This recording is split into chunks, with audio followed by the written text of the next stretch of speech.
All right, fasten your seatbelts, everyone, because we are about to take off on a deep dive into Japan. 3 weeks in the land of the rising sun. 3 weeks. It's going to be epic, and trust me, you'll be ready to hit the ground running after we break it all down. You know, it's amazing how much Japan has to offer, even in a relatively small area. Right, it's like ancient temples right beside these futuristic skyscrapers, peaceful gardens opening up into the craziest, most bustling markets. A country that truly embraces contrast, never a dull moment. Exactly. Speaking of moments, we've got to talk about the best time to experience all of this. When should our listeners aim for? Timing is everything, especially for a first-time visit. I'd say to really make the most of it, aim for spring or autumn. Okay, I'm already daydreaming about those cherry blossoms. Uh-huh. Spring in Japan is legendary, right? Absolutely. And the weather is perfect for exploring, not too hot, not too cold. But autumn has its own kind of magic, doesn't it? Like I've heard the foliage is just incredible, those mountainsides bursting with color. It is truly breathtaking, especially in places like Kyoto, where you have the temples and gardens set against all those fiery reds and oranges. Pure magic. So I get it. Summer, winter, they've got their own perks. But for a first-timer, hitting those iconic spots, spring or autumn, seems like the way to go. Definitely agree with you there. Summer can be pretty intense, hot, humid, lots of crowds. And winter, while it has its own charm, maybe not ideal if you want to cover a lot of ground. Right, okay, so we've got our seasons narrowed down. Now, where exactly in Japan should our listeners spend these 3 weeks? Well, I've put together a sort of itinerary capturing, I think, the real essence of Japan, a good foundation. But remember, this is your trip. You can tailor it to your own interests. Got it. Love that. Okay, let's break this itinerary down week by week. Where does this adventure begin? Week 1, Tokyo and the surrounding area, the ultimate intro to Japan, where tradition meets technology in the most spectacular way. Tokyo. Oh, man. I can already hear that Lost in Translation theme song playing in my head. What are some absolute must-dos for this first week? You can't miss Shibuya Crossing, the world's busiest intersection. Imagine just this massive wave of people crossing the street all at once. It's an experience. Oh, I bet. That's going straight on the list. What else? For a taste of old Tokyo, go to Asakusa. You can walk through the Sensoji Temple, so much history there, and browse the Nakamizidori Market, maybe even try your luck pulling a fortune. Okay, that sounds amazing and very traditional. But then there's that side of Tokyo, the neon lights, the futuristic vibe. Where do I find that? Oh, that's Shinjuku for sure. Skyscrapers everywhere. The Tokyo Metropolitan Government Building, you can go up there. It has a free observation deck. Plus, the nightlife is awesome. Of course, we can't forget about Mount Fuji. Got to catch a glimpse of that. Right. While Mount Fuji isn't actually in Tokyo, it's an easy day trip. Head to Hakkai. It's this resort town known for its hot springs, and you get those amazing views of Mount Fuji. Perfect. So week 1, all about soaking up Tokyo, all its energy and contrasts, with a little side trip to see Mount Fuji. What about week 2? Week 2, we're taking you to Kyoto, the ancient capital, and its neighbor, Osaka, full of life and energy. Get ready for some serious cultural immersion. Kyoto.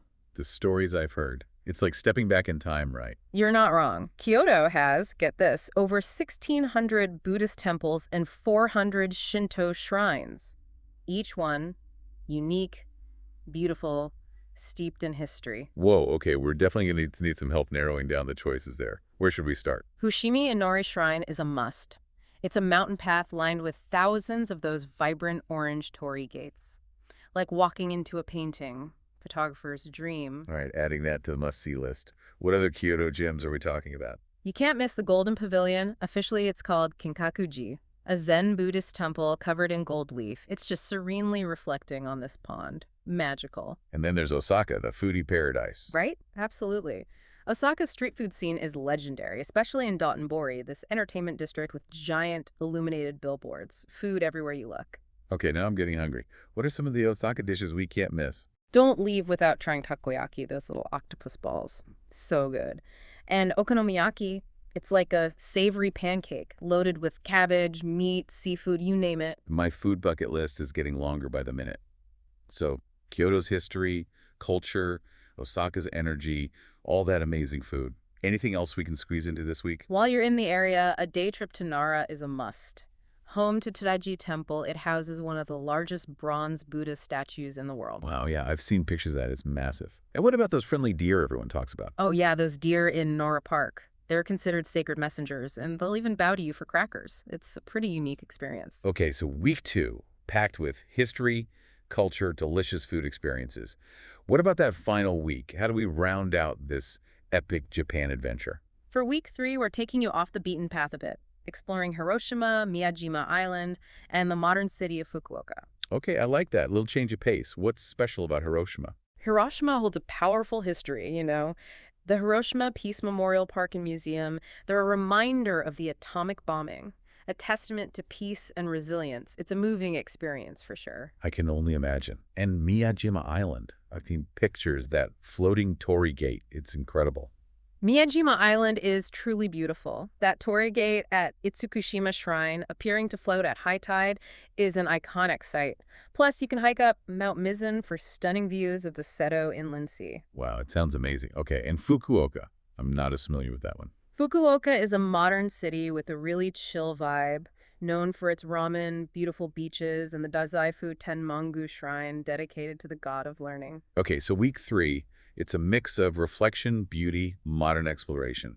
I love how this itinerary is shaping up, that balance of everything Japan has to offer. And remember, this is just a starting point. There's so much more to discover in each of these areas. We'll dive into more detail in the next part of our deep dive. But for now, how are you feeling about this 3-week framework? I am beyond inspired. We've covered so much, but I'm itching to get into the specifics of each region, those hidden gems that'll make this trip truly unforgettable. Right, and that's exactly what we'll do next. We'll uncover those unique experiences, practical tips, and cultural insights to take your trip from sightseeing to a real journey of discovery. Oh, I can't wait. This is going to be epic. It really is. All right, let's keep this Japan journey going. We've got our 3-week plan: Tokyo, Kyoto, Hiroshima, Fukuoka, the works. But now, how do we make this trip truly amazing? When I picture Japan, it's not all skyscrapers and busy streets. I also think about those peaceful mountains, bamboo forests, maybe a hidden hot spring tucked away somewhere. Exactly. Japan's natural beauty is just as incredible as its cities, and it's surprisingly easy to get to, even with a packed schedule. Okay, I'm all ears. Where can we add a little nature magic to our trip? Well, we talked about Mount Fuji, but why not spend a whole day in Hakkai? It's a resort town known for its hot springs, volcanic scenery, and those panoramic views of Fuji. I can already feel myself relaxing just thinking about it. What kind of experience are we talking about in Hakkai? Picture this. You're soaking in an outdoor onsen, steam rising all around you, Mount Fuji right there in the background. Pure bliss. Okay, you convinced me. But you also mentioned some off-the-beaten-path spots. Any hidden gems you can share? If you want to escape the city, add a few days to explore the Japanese Alps. They're called the roof of Japan for a reason. Breathtaking mountains, trails for every level of hiker, charming villages, you name it. All right, hiking boots packed. What else? How about the Aya Valley? It's tucked away in Shikoku Island, famous for its vine bridges, dramatic gorges, and traditional houses with those thatched roofs. Sounds adventurous. Yeah. I love this mix of the iconic spots and those hidden wonders. And remember those islands we mentioned? Japan has thousands of them. Each one has its own personality. Hokkaido, the northernmost island, is a nature lover's dream. What's so special about Hokkaido? Think national parks full of wildlife, volcanic landscapes, and the freshest seafood you've ever tasted. Okay, Hokkaido, you're on the list. But experiencing nature is just one part of it. How can we really dive into Japanese culture beyond the typical tourist stuff? Ah, now you're talking. That's where the magic happens. One way to experience authentic Japanese culture is by staying at a traditional ryokan, at least for a night or two. A ryokan. Remind me what that is again. Imagine a Japanese inn, but elevated to an art form. You'll sleep on futons, on tatami mats, wear yukata robes, and enjoy traditional multi-course meals.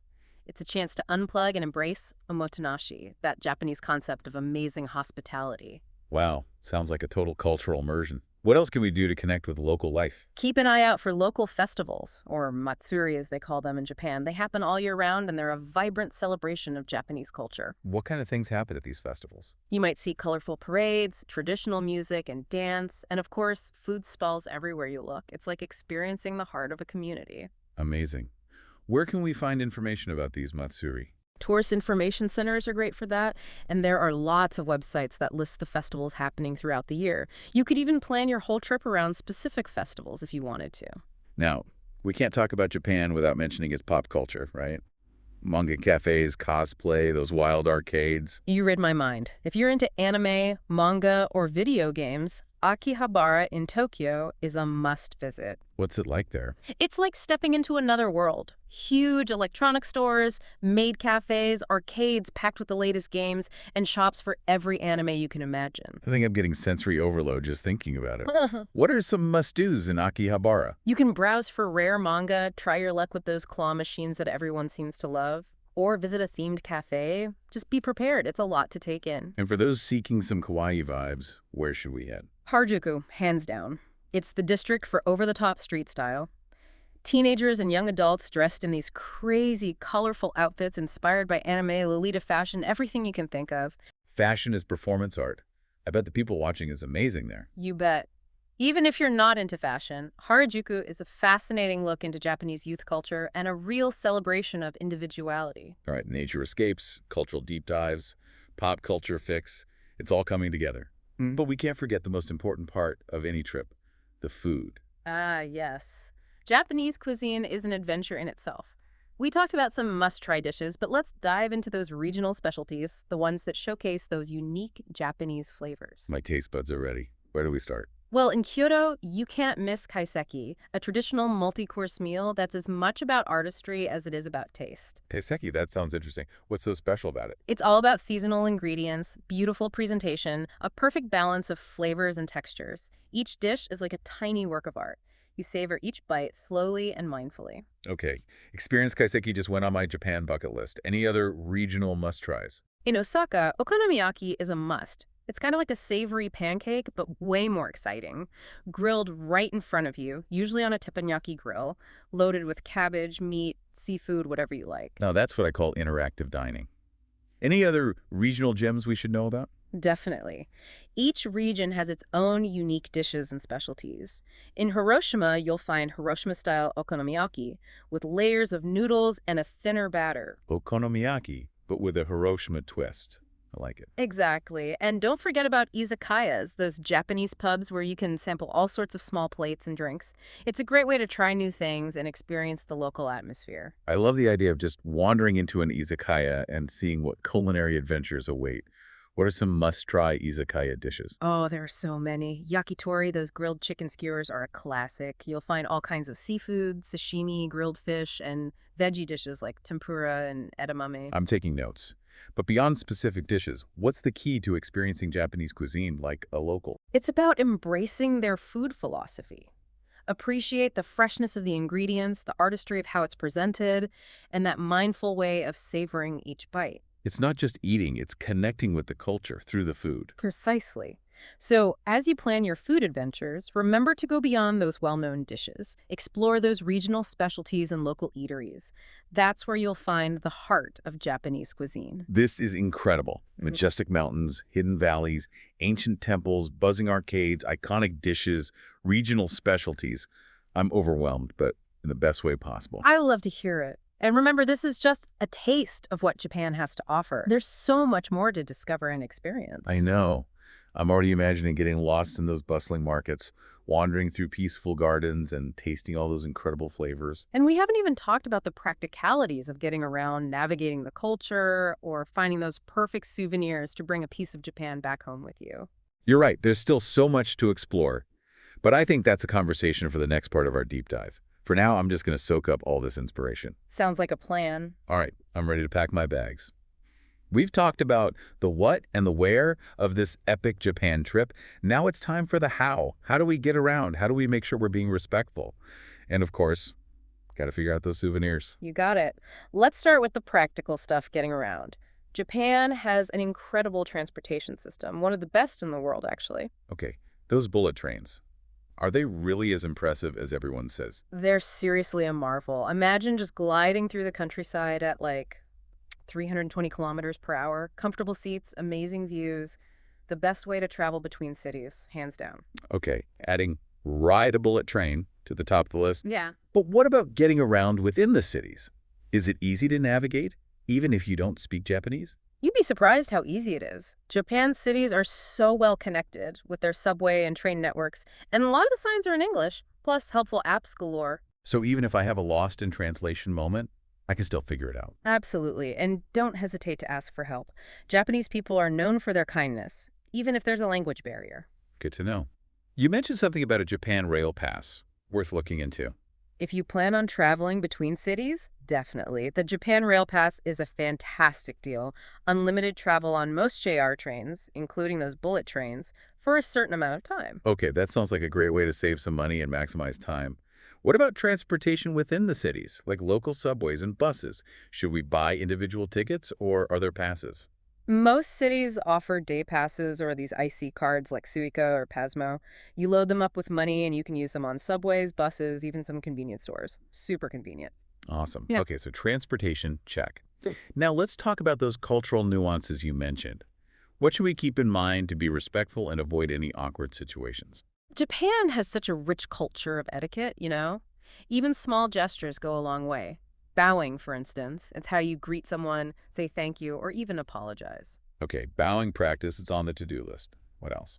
Taking your shoes off before entering homes, temples, traditional restaurants, it's a big thing. Usually they'll have slippers for you to wear inside. Got it. Shoes off, slippers on. What about table manners? Anything we should be aware of? When you're using chopsticks, don't stick them upright in your rice bowl. It's considered bad luck. And it's polite to wait for everyone to get their food before you start eating, and try a little bit of everything that's offered to you. Taking notes. Any other advice for navigating those social situations? Keep in mind, Japanese people value quiet and orderliness, especially in public. So try to keep your voice down on public transport, avoid talking loudly in crowded areas, and always wait your turn in line. No cutting. Respect the queue. Got it. Any tips for dealing with the language barrier? I'm learning some basic phrases, but I'm still a little nervous about communicating. Honestly, even a few phrases like hello, thank you, excuse me, it goes a long way. Shows you're making an effort, and people appreciate that. That makes sense. I'll definitely be practicing my konnichiwa. Okay, on to the fun stuff. Souvenirs. Thinking about all those beautiful crafts, the delicious snacks, what are some things we should bring back from Japan? Ah, souvenirs. The perfect way to capture those travel memories, right? And share a little piece of Japan with your loved ones back home. Exactly. So what are your top picks? If you're looking for something unique and handcrafted, check out those local crafts. Kyoto is famous for its ceramics, teacups, vases, all beautifully made. Ooh, I love that idea. Sipping tea from a Japanese tea cup, remembering those peaceful gardens and temples. What else? You could look for traditional kokeshi dolls. Each one has its own little personality. Or hand-painted folding fans. Beautiful and useful. Those are great ideas. And for someone with a sweet tooth like me, what kind of edible souvenir should I look for? Oh, you're in for a treat. Japanese snacks are amazing. Crispy rice crackers, delicate mochi, and wagashi, those beautifully packaged traditional sweets. You're making me hungry again. Okay, anything else we can't miss? If you're into cooking, a high-quality Japanese chef's knife is a great investment. Super sharp, super precise. It'll elevate your cooking game for sure. That's a fantastic idea. And something to remind me of those serene gardens and traditional Japanese aesthetics. A silk scarf, maybe?